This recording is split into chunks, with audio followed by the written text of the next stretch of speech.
Assalamualaikum warahmatullahi wabarakatuh. Apa khabar? Lama kita tak bersiaran. Terima kasih kepada yang sudi menonton. Nama saya Yun. Yang mana yang dah subscribe video saya tu, saya mengucapkan ribuan terima kasih. Hari ini kita nak cerita ataupun kita nak kenal hadis pula. Apa dia yang dikatakan dengan hadis Nabi SAW tu? Let's go, jom. Hadis ni, kalau kita tengok dalam kitab-kitab hadis, semua kitab mustalah hadis ke kitab apa-apalah kitab yang berkaitan dengan hadis yang menceritakan tentang hadis ni ialah bermaksud hadis kalau dari segi bahasa lah, bahasa Arab kalau dia sebut hadis ni mungkin dia gunakan untuk menunjukkan kepada satu perkataan yang baru kan, hadis ataupun satu perkabaran disebut hadis juga, ataupun satu berita hadis juga. Itu dari segi bahasa lah. Tapi dari segi istilah pula, sebagai seorang Islam, dan kita perlu fahami bila disebut hadis Nabi SAW tu ialah bermaksud hadis ni ialah ma'udhifa ila Nabi SAW, apa yang disandarkan kepada Nabi SAW, ataupun ada setengah kitab yang mengatakan maja'a ani Nabi SAW, apa-apa yang datang ataupun yang terbit daripada Nabi SAW, sama ada perkara itu percakapan Nabi, ataupun perbuatan Nabi, ataupun takrir, ataupun sifat Nabi, sama ada sifat itu berbentuk fizikal ataupun akhlak Nabi, dan ianya dikira sama ada sebelum Nabi diangkat menjadi Rasul ataupun selepas berlalu.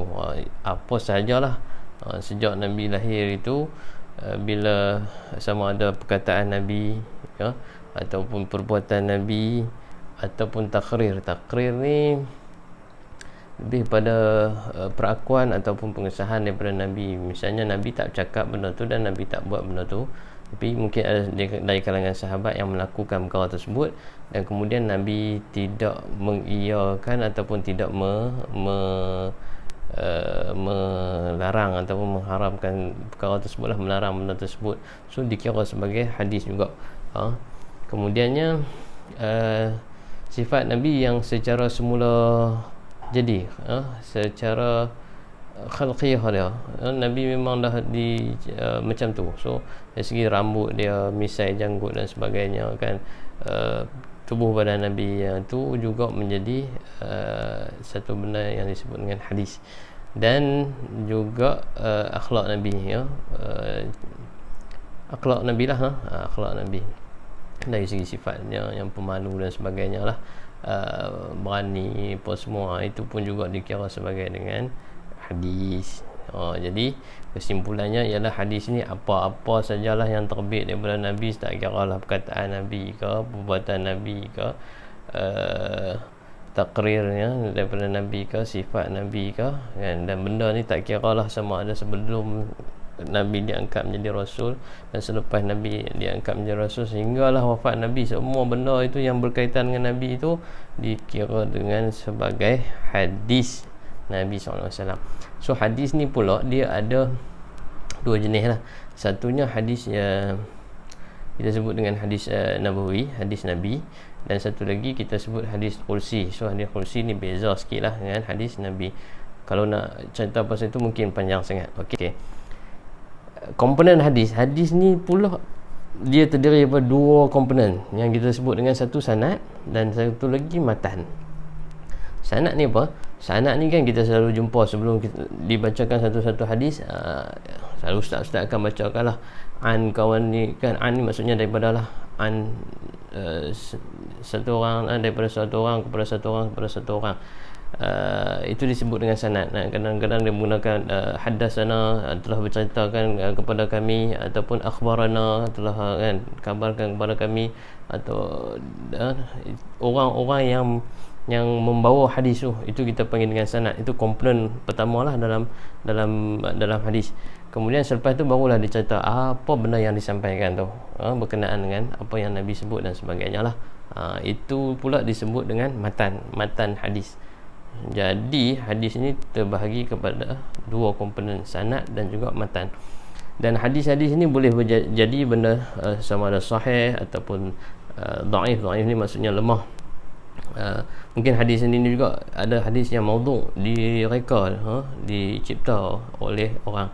So ulama-ulama nak pakai hadis ni pun semua mereka akan perhatikan dulu hadis ni. So mereka memang menguasai lah ilmu mustalah al-hadis, ilmu jarh wa ta'dil, kan, ilmu takhrij. Ni ilmu-ilmu yang berkaitan dengan kajian hadis. Bukan simply je ambil ni hadis Nabi tanpa melihat sama ada hadis itu sahih ke tak sahih ke.